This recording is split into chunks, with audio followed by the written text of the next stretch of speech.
खबरों में आगे बढ़िए। सोनाली की हत्या के सबूत मिटाने की कोशिश, स्पेशल सेगमेंट हमारा। बड़ी खबर और बड़ी कवरेज। बड़ी खबर यह कि सोनाली फोगाट केस में अब सरगर्मी बढ़ गई है। जांच के लिए हिसार सदर थाने पहुंची है गोवा के पुलिस। सोनाली का परिवार भी हिसार सदर थाने में ही मौजूद है। परिवार ने सीबीआई जांच की मांग की थी।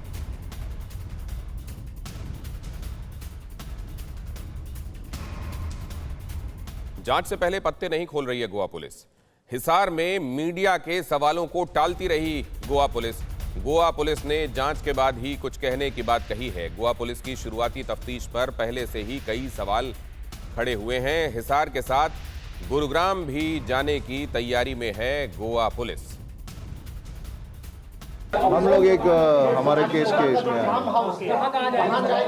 वो हमारा इन्वेस्टिगेशन कैसा कैसा निकल में आता है वैसे वैसे जाएंगे। तो कहाँ जाना है आपको? फार्म हाउस जाएंगे, उसके घर भी जाएंगे? वो हम देख लेंगे, डिस्कस कर लेंगे। अच्छा, हिसार के अलावा क्या सोनीपत या फिर बाद में कर, हम लोग पहले काम कर ले, पहले बाद में हम लोग। अब ये बड़ी और अहम खबर आपको बता दें कि शिवम को लेकर सोनाली के दोनों भाइयों के जो बयान है उसमें विरोधाभास है। डीवीआर को लेकर सोनाली के भाई रिंकू पवार का दावा, शिवम को हरियाणा पुलिस ने हिरासत में लिया है। डीवीआर फार्म हाउस से बरामद हो गया है। पुलिस डीवीआर की फॉरेंसिक जांच करा रही है, जबकि दूसरे भाई जो हैं वतन ढाका ने डीवीआर शिवम के पास से मिलने का दावा किया है। दो भाई, दोनों के अलग अलग दावे।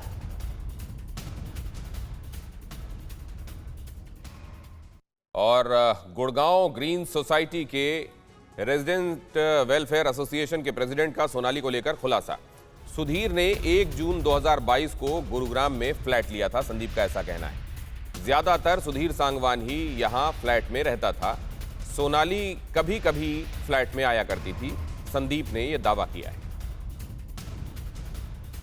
सोनाली फोगाट मर्डर केस की जांच करते हुए अब गोवा पुलिस हरियाणा पहुंच गई है और आज हिसार में उसके परिवार वालों से मिल रही है। लेकिन दूसरी तरफ गुरुग्राम की बात करें तो गुरुग्राम के सेक्टर 102 में यही सोसाइटी है गुड़गांव ग्रीन्स, जहां पर सोनाली फोगाट सुधीर सांगवान के साथ किराए पर रहती थी और यहीं पर उनको आखिरी बार जाते हुए भी देखा गया था। इस वक्त हमारे साथ RWA के प्रेसिडेंट संदीप फोगाट जी मौजूद है। संदीप जी, ये बताइए कि यहाँ पे किस फ्लैट में और कौन से टावर में रहती थी सोनाली और कौन उनके साथ रहता था? सर, सोनाली जी टावर 4 में 901 नंबर फ्लैट में रहती थी और ये फ्लैट उन्होंने 1 जून 2022 से रेंट पे किराए पे लिया था। तो ये रेंट एग्रीमेंट जो है वो सुधीर सांगवान के नाम पे है, उन्होंने अपने नाम पे बनवाया था। देखने के लिए तो वो सुधीर सांगवान और सोनाली फोगाट दोनों ही आए थे, लेकिन जब रेंट एग्रीमेंट सुधीर ने अपने नाम से बनवाया था और 1 जून 2022 से उन्होंने यहाँ पे रहना शुरू किया था। नहीं तो और भी कोई उनके साथ रहता था या रोज रहते थे या कभी कभी वो लोग आते थे? नहीं सर, वो रेगुलर तो नहीं रहते थे। सुधीर ज़्यादा रहता था, उनके साथ में उनका एक PSO भी था और कई बार ड्राइवर भी आता था। लेकिन सोनाली कभी कभी आती थी, वीक में या 15 दिन में कभी एक बार आती थी। वो 1-2 दिन रुक के फिर वो चली जाती थी, लेकिन सुधीर यहाँ पे ज़्यादा रहता था। ये बताइए कि वो जो रेंट एग्रीमेंट है उसमें क्या लिखा है? सोनाली के साथ अपना रिश्ता क्या लिखा है उन्होंने? सर, रेंट एग्रीमेंट में सोनाली जी का नाम नहीं है। रेंट एग्रीमेंट सिर्फ सुधीर सांगवान ने अपने नाम से बनवाया था। और जो तमाम जो दूसरे RWA के पेपर्स होते हैं, एंट्री का रजिस्टर होता है, उसमें सोनाली के साथ कहीं कोई रिश्ता दिखाया है कि आखिर सोनाली और सुधीर थे क्या? सर, वो एक बार हमें चेक करने पड़ेंगे क्योंकि वो हमारे इंटरनल डॉक्यूमेंट होते हैं। वो ऑनलाइन हम उनको जो हमारा बिल्डर है उनके ऑफिस में चले जाते हैं वो डॉक्यूमेंट, तो वो एक बार चेक करना पड़ेगा हमें। आपकी बातचीत होती थी सोनाली से या सुधीर से कभी? सर, सुधीर से तो मेरी 3-4 बार मुलाकात हुई है, फ़ोन पे भी कई बार बात हो जाती थी क्योंकि वो नए आए थे यहाँ, तो सोसाइटी की कई चीज़ों की उनको जानकारी नहीं होती। नया जो टेनेंट आता है तो सुधीर से कई बार मेरी बात हुई थी, लेकिन सोनाली जी से मेरी बात नहीं हुई। हमारे साथ एक और शख्स है यहाँ पर, जो यहाँ पर रणवीर जी इस सोसाइटी में थे। रणवीर जी, कभी आपसे सोनाली या सुधीर सांगवान से कभी बातचीत? नहीं, मैंने न तो उनको कभी देखा, सुना था। सोनाली यहाँ पे रहती है, मेरी न उनसे कभी मुलाकात हुई कोई, और बाकी सुना था मैंने। कोई जानकारी की कौन कौन आता था उनके साथ कभी किसी तरीके? यही एक तो वो बता रहे थे कि वो पुलिस वाला जो उसका गनमैन था वो यहाँ पे जैसे रनिंग करता था सुबह से। हम बताते सोनाली का गनमैन है। और सुधीर सांगवान नाम बाद में सुना मैंने, बाकी मेरे ये नहीं पता थी इसके साथ रहता कि नहीं रहता। बाकी सोनाली का ये सुनने में आता है टावर 4 में रहती है ये। और फार्म हाउस से सोनाली के इलेक्ट्रॉनिक आइटम कुछ बरामद हुए हैं, लेकिन शिवम को लेकर सोनाली के भाई रिंकू ने दावा किया है कि लैपटॉप डीवीआर से छेड़छाड़ हो सकती है। ये रिंकू का दावा है, जो भाई है उनका।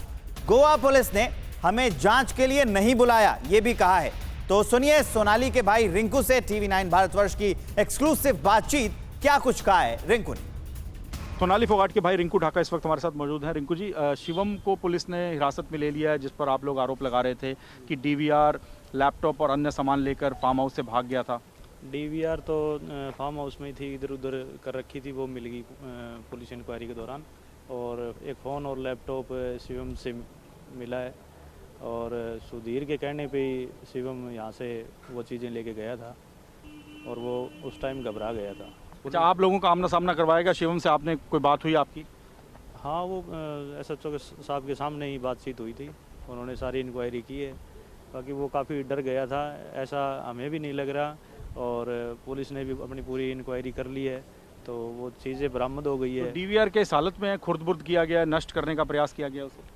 DVR ठीक है और फ़ोन और लैपटॉप शिवम से बरामद किए गए हैं और वो उनको सील करके साइबर में भेज दिया गया है। अगर उनके साथ में कोई छेड़छाड़ हुई है तो उनको दोबारा अरेस्ट। आप लोग सदर थाने आए हैं, गोवा पुलिस के आने की वजह से यहाँ पर पहुँचे हैं, बुलाया गया आपको?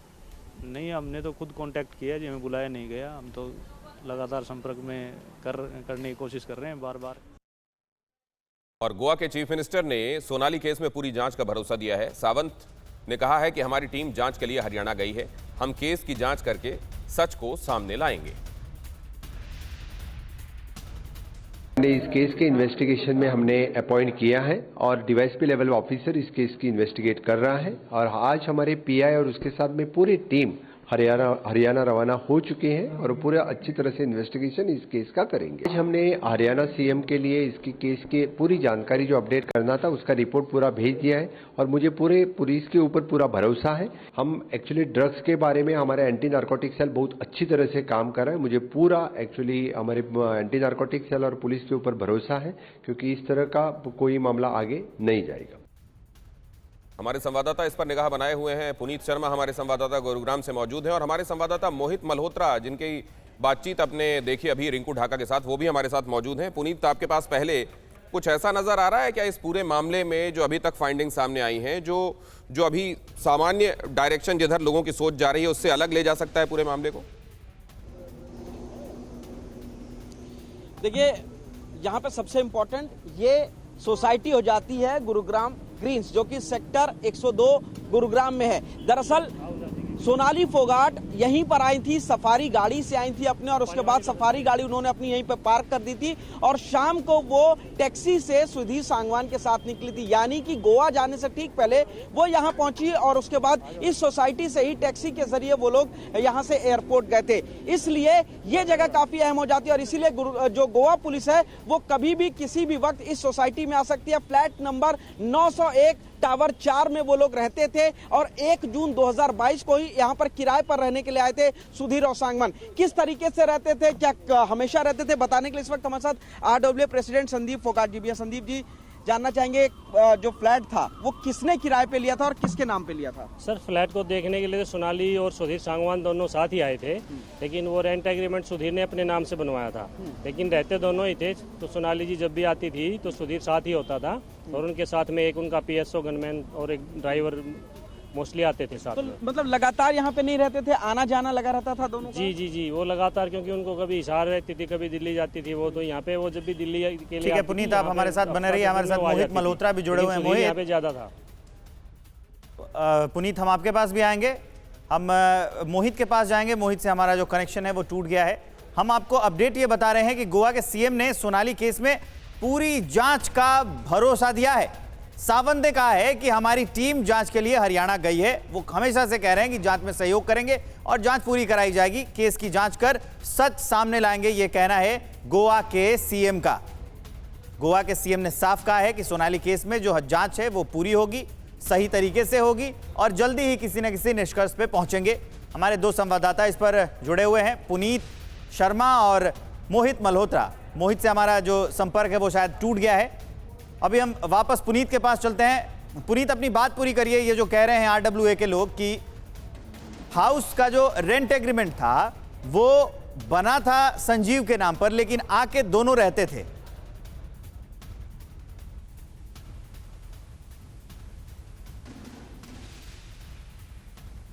पुनीत, आप मुझे सुन पा रहे हैं?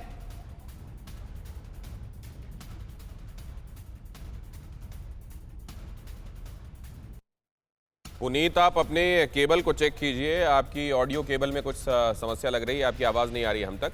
मोहित मल्होत्रा हिसार से और पुनीत हमारे संवाददाता गुरुग्राम से आपको आवश्यक जानकारियां दे रहे हैं। और यहां आप देख रहे हैं इस केस से जुड़े हर एक एंगल और थियरी पर पुलिस काम कर रही है और साथ में परिवार की तरफ से ये कहा जा रहा है कि जांच को और निष्पक्ष तरीके से कराया जाना चाहिए और सीबीआई जांच की बात भी की जा रही है।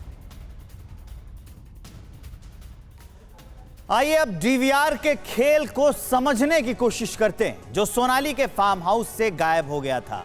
नए नए नाम इसमें सामने आए थे कि कैसे वो डीवीआर गायब हो गया, उसकी जानकारी आपको बता दें कि सोनाली केस में डीवीआर का जो खेल है उसमें बड़ा सवाल है कि क्या डीवीआर में कोई बड़ा राज छिपा है, क्योंकि वो गायब हो गया था उनकी हत्या के बाद। परिवार बार बार डीवीआर को लेकर सवाल उठा रहा है। जो उनकी जान चली गई उसके बाद डीवीआर गायब था, तो वो परिवार सवाल उठा रहा है कि डीवीआर आखिर क्यों गायब हो गया। डीवीआर में फार्म हाउस के करीब 15 से 16 सीसीटीवी कैमरों का डेटा था। उसमें सीसीटीवी में अंदर और बाहर जाने के व्यक्तियों की भी जानकारी थी, उसका डेटा था उसमें। तो इस पर बड़ा सवाल यह उठता है कि डीवीआर में क्या कोई बहुत बड़ा राज छिपा था कि डीवीआर अब गायब हो गया है। परिवार बार बार डीवीआर को लेकर सवाल उठा रहा है कि आखिर ये डीवीआर कहां गायब हो गया है। 500 जीबी की डीवीआर गायब होने की बात कही गई है। 500 जीबी बहुत ज्यादा डाटा स्टोर हो सकता है उसमें। 15 से 16 सीसीटीवी कैमरों के डेटा उसमें थे।